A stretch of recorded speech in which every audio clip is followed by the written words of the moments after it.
Bismillahirrahmanirrahim. Assalamualaikum warahmatullahi wabarakatuh. Waalaikumsalam warahmatullahi wabarakatuh. Baik ibu-ibu sekalian, pagi ini kita bertemu kembali untuk melanjutkan materi pelajaran kita pada pertemuan rutin kita, yaitu membahas modul 2 sesi kedua, khususnya pada langkah 2 dengan judul merencanakan hutang dengan hati-hati.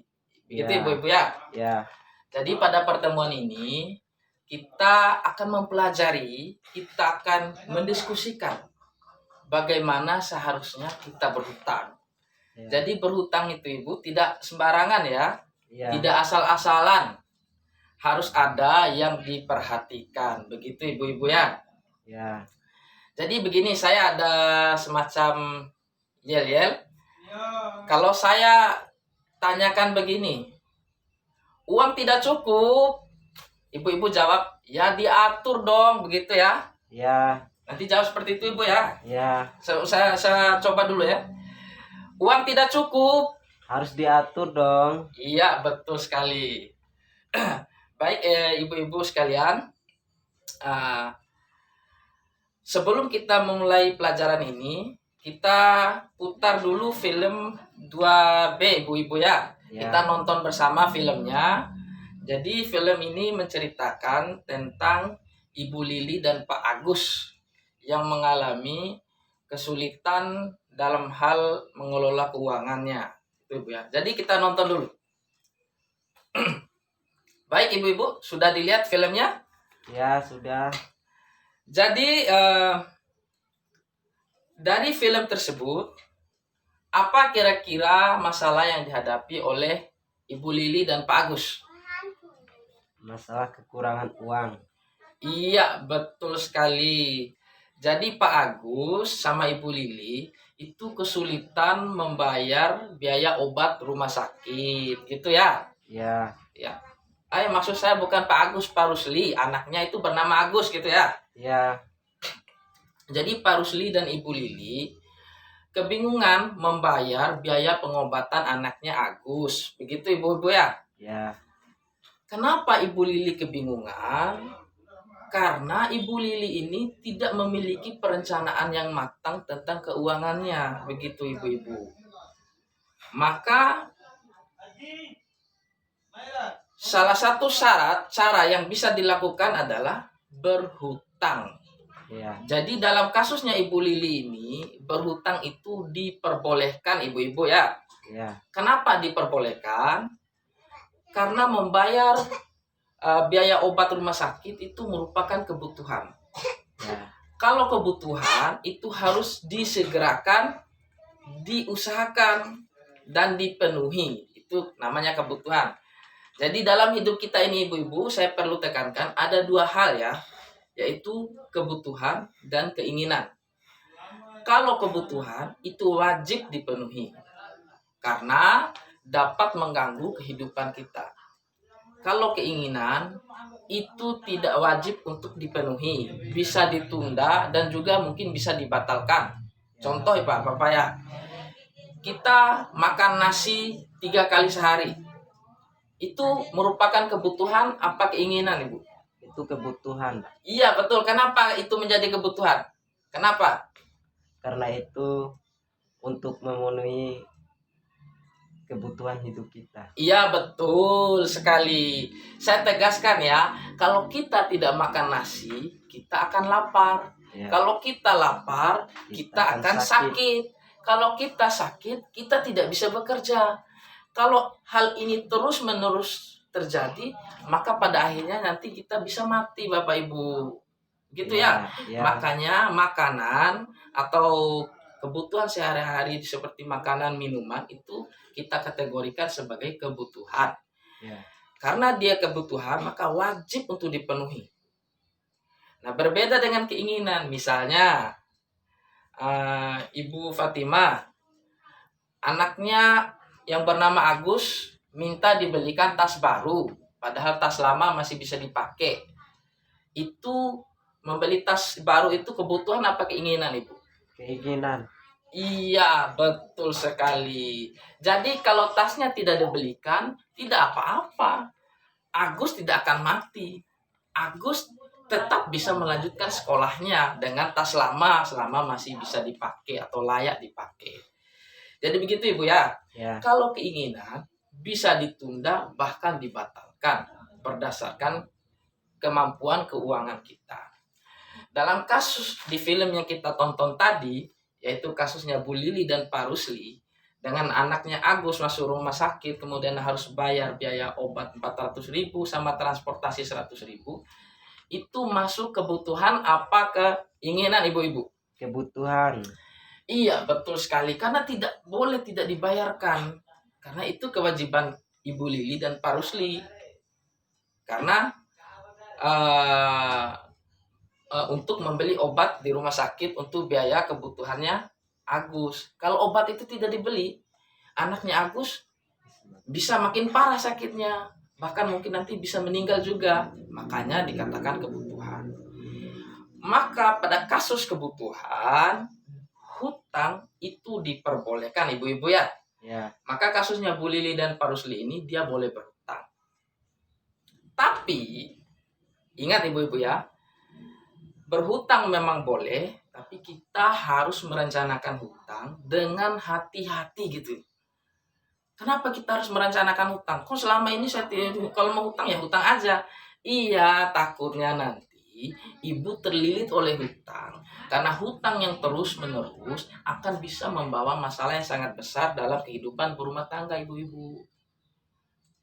Gitu ibu-ibu ya. ya, Misalnya ibu hutang di bank, kemudian tidak mampu bayar. Nanti sertifikat rumahnya bisa dilelang atau rumahnya bisa dilelang. Lama-lama ibu bapak tidak bisa memiliki tempat tinggal lagi. Kalau tidak bisa berhutang dengan cara-cara yang benar. Itu ibu-ibu ya. ya, Maka dalam pertemuan ini, kita akan membahas bagaimana seharusnya kita berhutang. Jadi ibu-ibu, ada 5 hal yang perlu diperhatikan sebelum kita berhutang. Itu ibu-ibu ya. Nah, ibu-ibu bisa melihat flip chartnya aja itu masing-masing atau di buku pintar itu ibu-ibu ya. ya, Jadi yang pertama yang harus kita perhatikan sebelum berhutang itu adalah tanyakan untuk apa kita berhutang. Apa alasannya?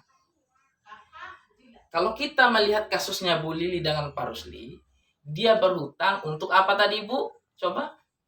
untuk kebutuhan Iya, untuk kebutuhan membayar utang obat. Obatnya di rumah sakit. Agus di rumah sakit. Berapa tadi obatnya? Obatnya 400, transportasinya 100. Iya, obatnya 400.000, transportasinya 100.000. Jadi kalau di total jadi berapa? 500. 500.000. Jadi kebutuhan Ibu Lili dan Pak Rusli sebanyak 500.000.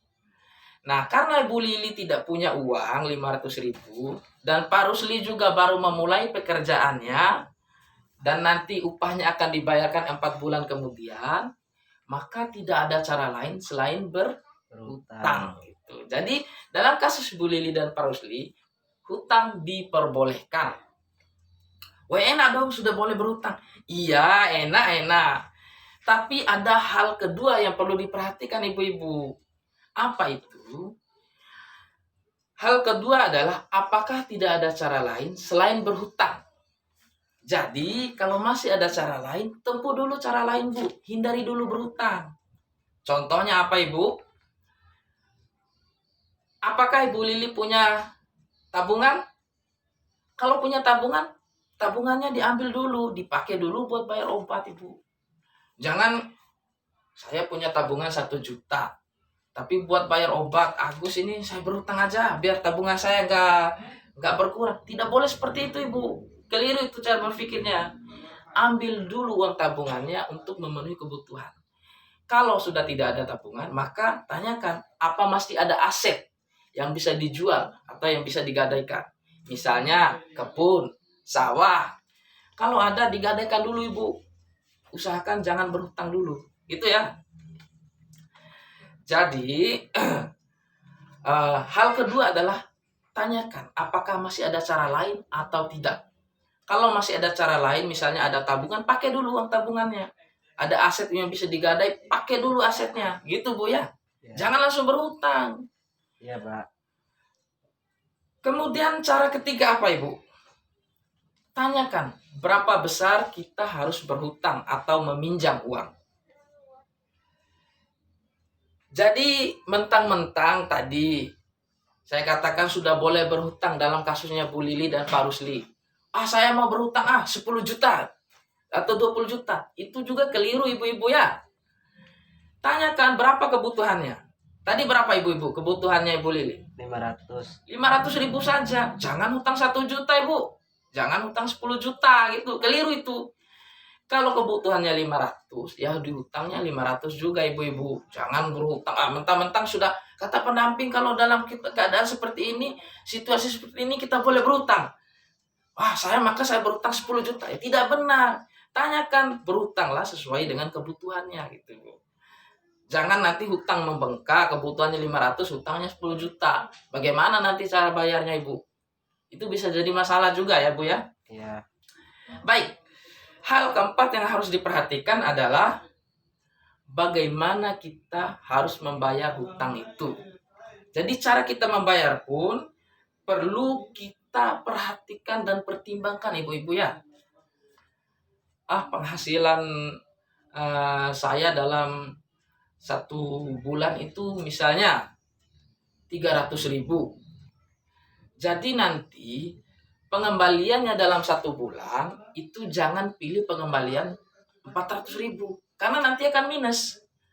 Masa pendapatan ibu per bulan 300.000, kemudian ibu mau bayar cicilan pinjaman 400.000, lah nanti bayar dapat di mana ya kira-kira yang 100.000 sisanya? Usahakan pengembalian itu di bawah pendapatan ibu tiap bulan, tiap minggu atau tiap harinya, begitu ibu-ibu ya? Ya. Misalnya pendapatannya 300.000, maka pilih pengembaliannya itu sekitar 50.000 per bulan gitu ibu-ibu ya. Ya. Jangan pilih pengembaliannya 400.000. Nanti tekor, minus, bisa menimbulkan masalah baru juga. Gitu ibu-ibu ya. Ya. Nah, cara terakhir sebelum kita berhutang itu adalah menentukan di mana tempat kita berhutang. Gitu ibu-ibu. Nah, sebagaimana yang kita ketahui bersama, tempat meminjam uang itu banyak ibu. Ada perorangan, ada lembaga. Coba sebutkan di mana saja kita bisa pinjam uang ibu. Di bank. Ya, di bank. Di mana lagi? Koperasi. Di koperasi, betul. Di tetangga. Tetangga, betul. Rentenir. Rentenir, betul. Jadi ada banyak tempat kita untuk meminjam uang. Nah, karena ada banyak tempat, kita harus membandingkannya ibu dengan ukuran memilih tempat pinjaman dengan total pengembalian paling murah atau paling kecil. Nah, kita lihat lagi cerita Ibu Lili ya. Jadi Ibu Lili ini pergi ke bank. Ternyata di bank itu kalau Ibu Lili pinjam 500.000 di cerita ini, maka total pengembaliannya adalah 600.000. Dicatat ibu-ibu ya. Ya. Ternyata kalau pinjam di bank, pinjam 500.000, kembalinya 600.000. Artinya ada lebih uang kita berapa? 100.000. Kemudian Ibu Lili dalam cerita ini juga pergi ke rentenir. Ternyata di rentenir itu pinjam 500.000, total pengembaliannya 650.000. Jadi ada lebih berapa uang kita lagi di sana? 150. 150.000. Kemudian Ibu Lili pergi lagi ke koperasi. Ternyata di koperasi itu pinjam 500.000, bunganya selama 1 tahun itu hanya 40.000, jadi 540.000. Jadi lebih uang Bu Lili berapa tadi? 40. Iya betul, 40.000. Kemudian Ibu Lili pergi lagi ke kelompok arisan. Ternyata di sana pinjam 500.000, kembali 550.000. Jadi lebihnya berapa? 50. 50.000. Baik, dari 4 tempat lembaga atau tempat meminjam uang ini, saya mau bertanya ini ibu-ibu ya. Di tempat mana pengembalian pinjaman yang paling kecil atau paling murah? Di koperasi. Iya, betul sekali. Karena dia kembalikan hanya 540.000 kan? Iya. Hanya lebih 40.000. Lebih murah 10.000 dibanding arisan. Iya. Dan lebih murah 60.000 dibanding bank. Iya. Lebih murah 110.000 dibanding rentenir, gitu ya. Maka sebagai orang normal, logikanya jalan, maka kita pilih pengembalian yang paling kecil, Ibu ya. Iya. Maka di mana? Di koperasi. Di koperasi. Betul sekali. Namun, lembaga peminjaman itu, Ibu-ibu, punya persyaratan masing-masing kalau kita ingin berhutang. Ternyata di koperasi persyaratannya harus menjadi anggota koperasi dan memiliki simpanan di koperasi. Dan kasusnya di sini, Ibu Lili tidak punya simpanan di koperasi, Ibu. Artinya apa? Ibu Lili tidak bisa melakukan pinjaman di koperasi. Langkah apa selanjutnya yang harus ditempuh oleh Ibu Lili? Siapa yang bisa jawab?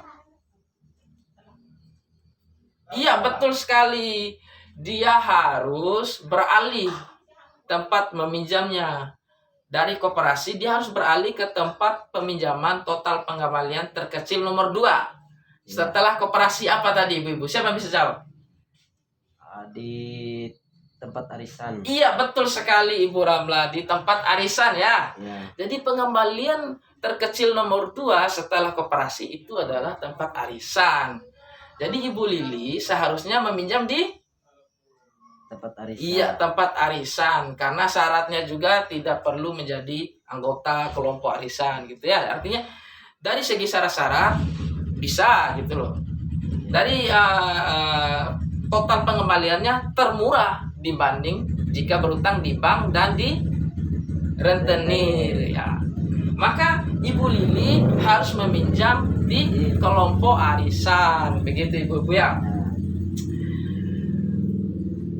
Begitulah ibu-ibu sekalian. Jadi jika kita ingin berhutang, maka kita harus memperhatikan 5 hal ini sebelum kita berhutang, ibu-ibu, supaya kita tidak terjerat dalam hutang yang terus melilit kita, gali lubang tutup lubang. Seperti Ibu Lili tadi, dia pinjam hutang 500.000, dia bayar bunga, pinjam lagi ke tempat lain 100.000 untuk bayar bunga saja. Itu kan gali lubang tutup lubang. Maka kita harus merencanakan berhutang itu dengan sangat hati-hati sekali, dengan cara memperhatikan 5 hal. Yang pertama tadi adalah untuk apa kita meminjam. Jadi kalau kita meminjam untuk memenuhi kebutuhan, boleh. Kalau kita meminjam untuk hal-hal produktif, boleh. Hal-hal produktif seperti apa, Bu? Seperti untuk berusaha. Misalnya Pak Rusli ingin pinjam uang buat beli motor. Motornya untuk apa? Untuk ngojek, boleh. Karena itu produktif. Tapi kalau beli motor untuk gaya-gayaan, tidak boleh, Bu ya. Iya. Harus untuk kebutuhan atau hal yang produktif, gitu ya. Iya. Kemudian yang kedua, apakah ada cara lain selain berhutang? Itu perlu kita pikirkan. Jadi kalau masih ada tabungan, pakai dulu uang tabungannya, Ibu. Jangan langsung berhutang. Kalau masih ada aset, pakai dulu asetnya, Ibu. Jangan langsung berhutang. Karena berhutang itu berbahaya. Kalau kita tidak bisa membayarnya, akan menjadi masalah yang sangat besar dalam kehidupan kita. Kalau ada uang tabungan, pakai dulu. Kalau ada aset yang bisa dijual, bisa digadai, pakai dulu asetnya. Begitu, Ibu-ibu ya. Iya. Sehingga kalau usahanya nanti tidak lancar, itu tidak langsung melilit, tidak langsung menjadi masalah besar dalam kehidupan ibu-ibu sekalian. Kemudian yang ketiga adalah tentukan berapa besar dana yang kita butuhkan. Kalau kita butuhnya 500.000, Ibu, jangan pinjam 1 juta. Kalau butuhnya 1 juta, jangan pinjam 10 juta, Ibu-ibu ya. Iya. Nah, kemudian bagaimana cara mengembalikannya? Dipilih model pengembaliannya. Dalam kasusnya Bu Lili tadi, Pak Rusli kan baru akan dapat gaji dari proyeknya kan 4 bulan. Maka pilih pola pengembaliannya per 4 bulan sekali. Itu ya, ibu-ibu ya. Iya. Jangan begini. Gajinya 4 bulan sekali, dia mau bayar cicilannya 1 minggu sekali. Nah, mau dapat uang dari mana? Atau dia mau bayar 1 bulan sekali, uang dari mana? Kalau pendapatan kita 4 bulan sekali, pilih tempo 4 bulan sekali. Begitu ibu-ibu ya? Ya. Iya betul. Kemudian hal terakhir adalah menentukan di mana tempat kita meminjam. Karena lembaga keuangan yang bisa memberikan pinjaman itu banyak. Tadi ibu sudah sebutkan apa saja? Koperasi, bank, kelompok arisan gitu kan, rentenir. Maka dari semua tempat meminjam ini kita harus bandingkan dengan patokan mana tempat meminjam dengan total pengembalian paling kecil atau paling murah. Begitu ibu-ibu ya. Ya. Baik ibu-ibu sekalian, saya rasa pertemuan kita pada pagi hari ini kita akhiri dulu. Harapan saya adalah kita memahami semua apa yang kita diskusikan pada pagi hari ini. Dan kalau bisa langsung dipraktekkan. Kalau kita menemukan masalah serupa seperti yang ditemukan Bu Lili tadi, maka kita harus berhutang dengan memperhatikan 5 hal tadi, ibu-ibu ya. Ya. Baik, untuk bulan depan jangan lupa hadir kembali untuk menerima materi selanjutnya supaya pemahaman kita tentang ekonomi itu komprehensif, menyeluruh gitu ibu-ibu ya. Ya. Baik, terima kasih. Sebelumnya saya akhiri, saya ingin kembali ke Yaya tadi. Uang tidak cukup, iya diatur dong, gitu ya. Ya. Uang tidak cukup, Ya diatur dong. baik ibu-ibu, terima kasih atas partisipasinya. Kita akhiri, wabillahi taufiq wal hidayah. Wassalamualaikum warahmatullahi wabarakatuh. Waalaikumsalam warahmatullahi wabarakatuh.